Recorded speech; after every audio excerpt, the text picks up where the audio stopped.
and welcome to Daily Debrief brought to you by People's Dispatch. I'm Pragya and today we talk about the insurgency in the Democratic Republic of Congo or DRC. Forces from Uganda have decided to pull out of the DRC in the next 2 weeks. We also talk about football in the United States. There will be equal pay for women and men's teams. And an update on the trial of Benni, the free software developer and friend of Julian Assange. Uganda has decided to pull its troops out of the Eastern Democratic Republic of Congo in the next 2 weeks. It made the announcement on 17th of May. Around 1,700 Ugandan soldiers were part of a joint operation against the Allied Democratic Forces or ADF in Eastern Congo. The Ugandan soldiers were sent to East Congo in December last year, where they joined the Congolese military in an operation against the ADF, which is said to be linked with ISIS or Daesh. We spoke to Kambale Musavali on this development earlier. Thanks for joining us, Kambale. Can you begin by telling us a little bit about why there is this talk of withdrawal of Ugandan soldiers all of a sudden? Yes, the son of the president of Uganda, who is also the commander-in-chief of the Uganda Defense Force, made a tweet online where he mentioned that the Operation Shuja, which is the military operation of the Ugandan forces and the Congolese forces to go after the rebel militia ADF, that this operation will cease in about 2 weeks. So far, there is no official statement from the Uganda military. There is only the tweet from Muhoozi Kaineru Gaba, that's his name.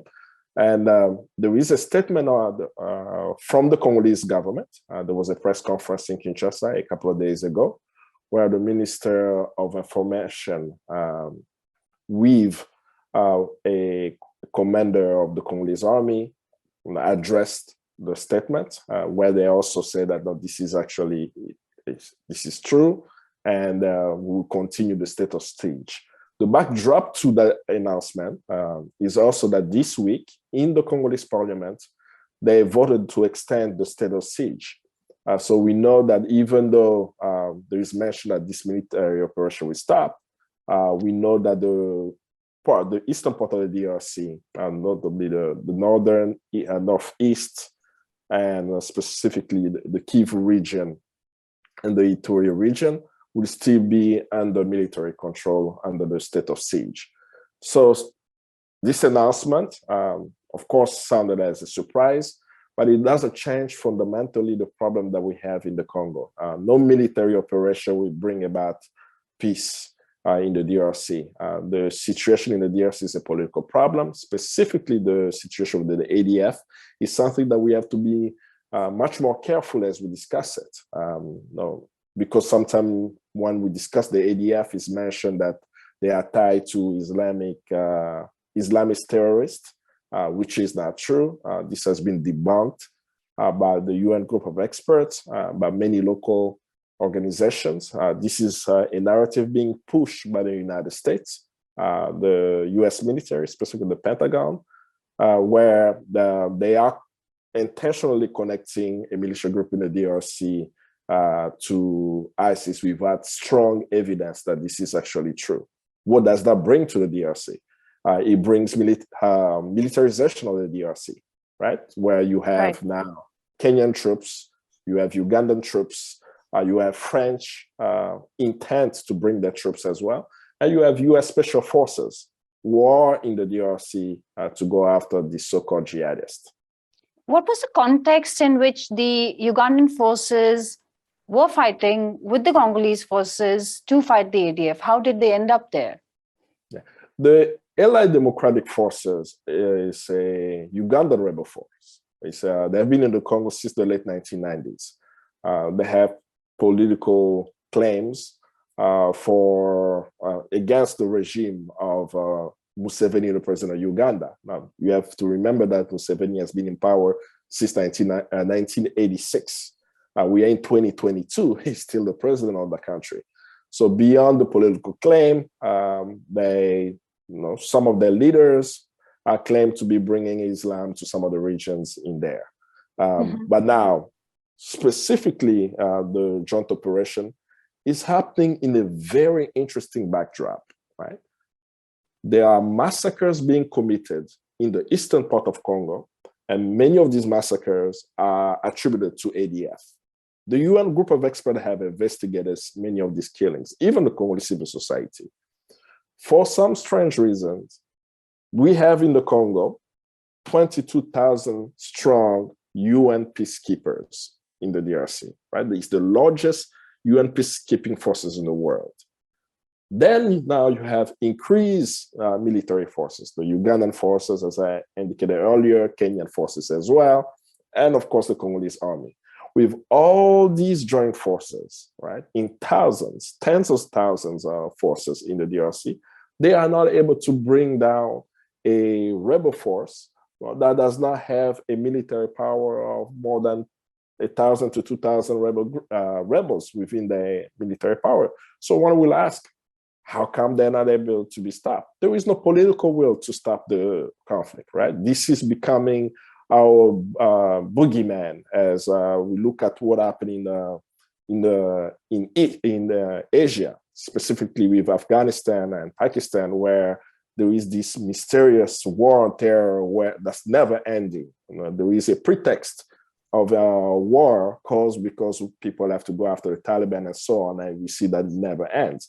In the Congo, when we look at the ADF, that's really a pretext for increased militarization. But where are they committing killings? They are committing killings in communities where we have vast reserve of oil. In the killings are taking place near Lake Albert. Lake Albert has about 2.5 billion barrels of oil. And just this week, we saw on Bloomberg where it was announced that the Congolese government is putting into auction many of the oil blocks, about 16 oil blocks, valued at $650 billion. That's the wealth of the oil that's being auctioned off. And most of these oil blocks are in this area. So on one hand, we have a rebel group that's not being stopped, the population being killed and displaced due to the killing that's taking place, of course, the violence, and mineral wealth still exiting the DRC, oil blocks being sold while the population is decreasing in the area. All right.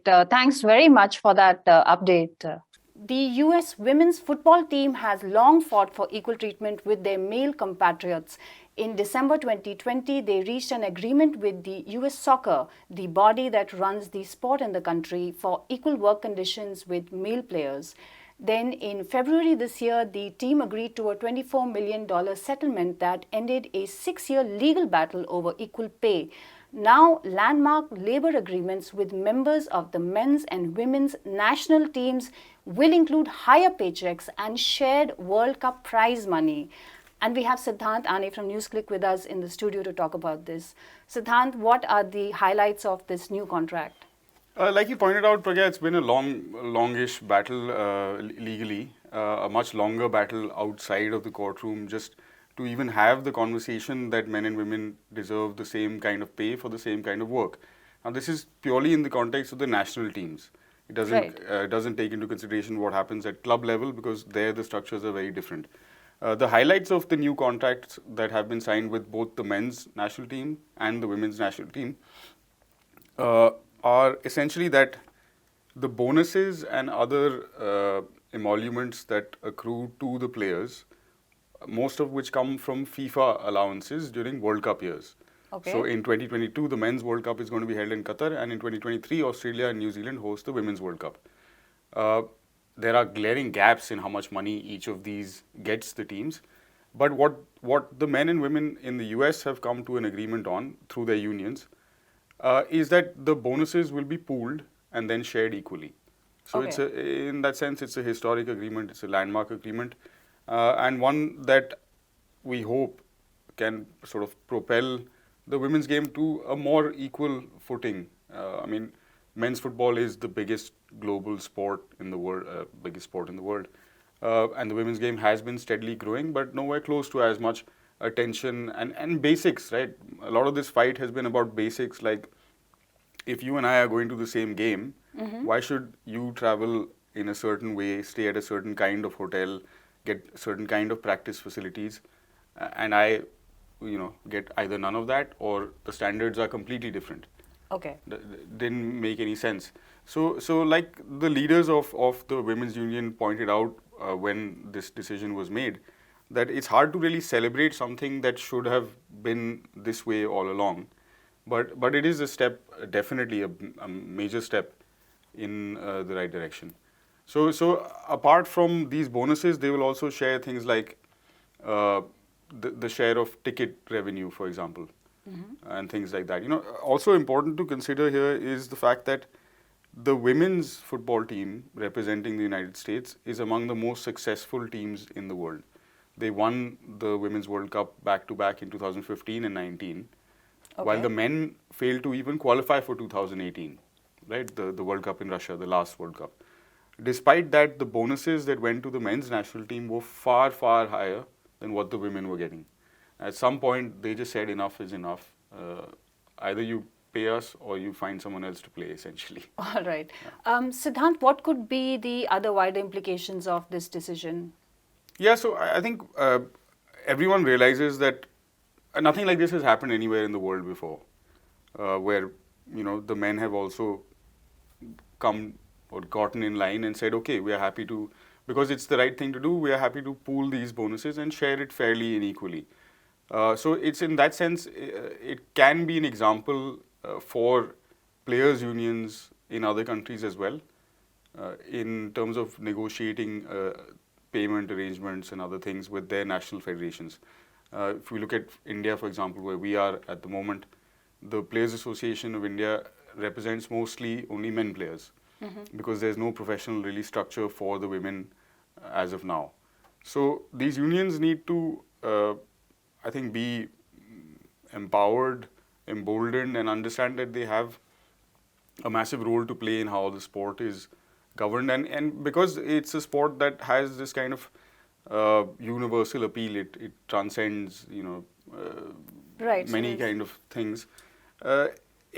Football, in a way, becomes an example of how sport can be a tool for, ending discrimination. Yeah, in a way, at least some level of discrimination.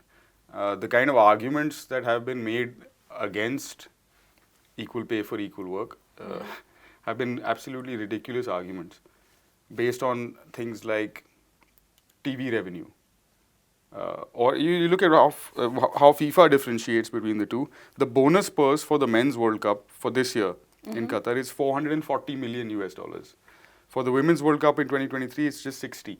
Okay.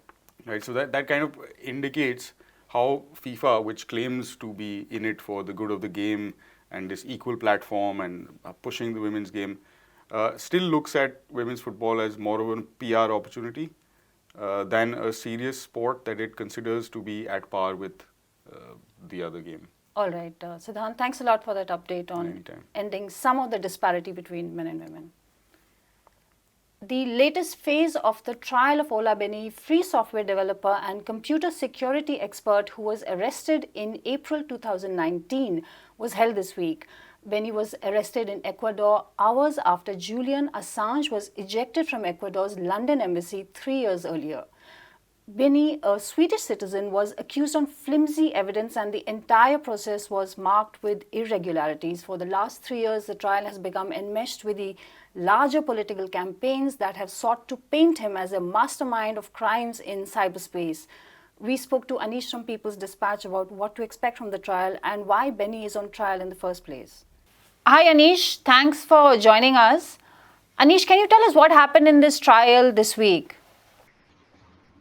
Yeah, so it began with the presentation of evidence by the prosecution, the so-called evidence by the prosecution, because right now the charges against Benni is essentially of hacking into a computer, which what they call is a non-consensual access to a computer system, a telecommunication system. So right now the set of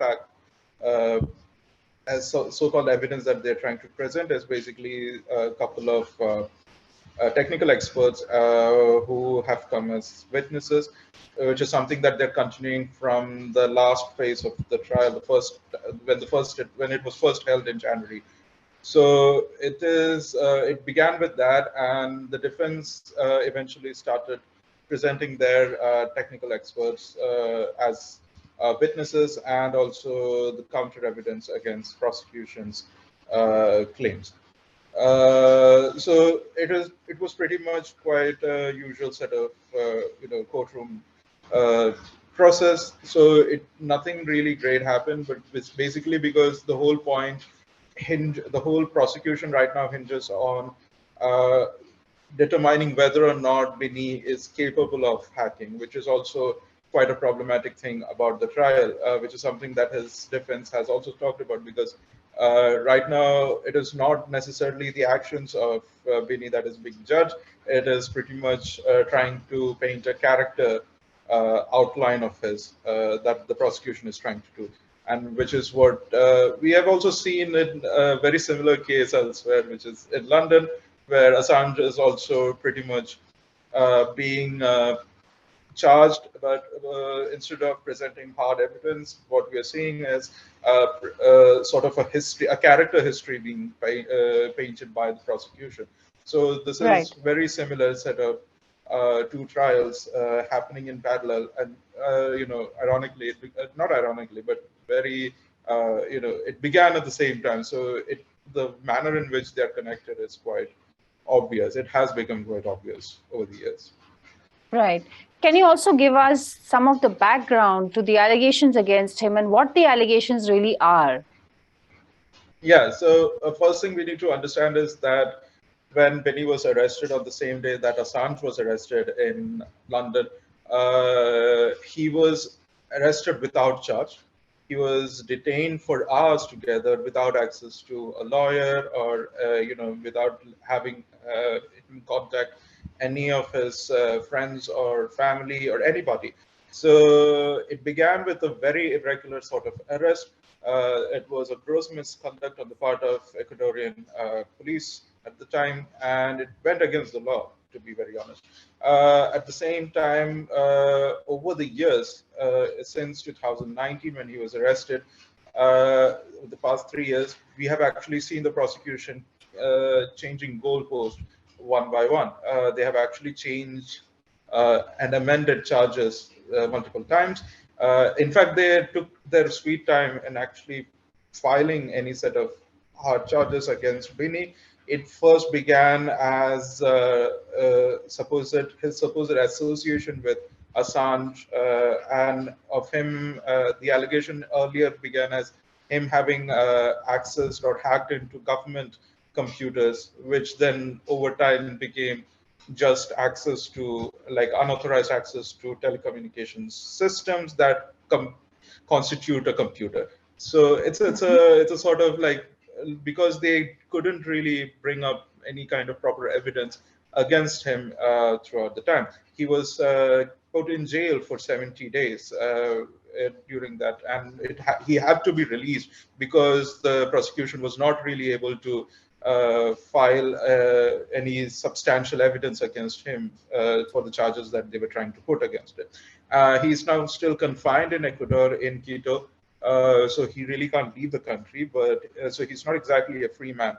But what we are looking at is a problematic judicial process that was, ridden with a lot of inconsistencies, irregularities, outright misconduct, to the point where one of the presiding judges had to recuse himself because of the political interference that was happening in the previous Lenin Moreno government, who also facilitated Assange's arrest from the Right. Ecuadorian embassy in London, right? So this is the sort of a sort of political vindictiveness that with which that the Ecuadorian government has gone against him, and it continues in the present dispensation as well, when a right-wing president is in power. So we are not really seeing any kind of changes on that respect, and we're also seeing none of the past irregularities being considered by the court system either. We have seen not only free press freedom and digital rights activists, but also human rights lawyers and advocates across Latin America actually coming out, talking about how his prosecution puts the similar kind of chilling effect to digital rights activism in the region, not just in Ecuador, but across the region. And it actually threatens privacy rights activists, because that's what Olabini is. He's, apart from being a software engineer, is also somebody who has advocated for privacy rights throughout his time as a professional.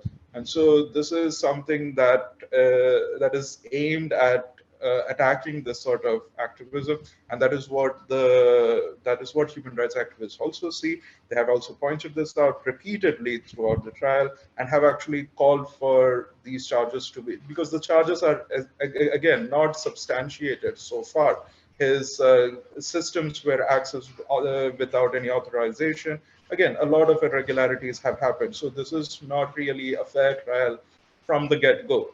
And it's just punishment through the process that is happening right now.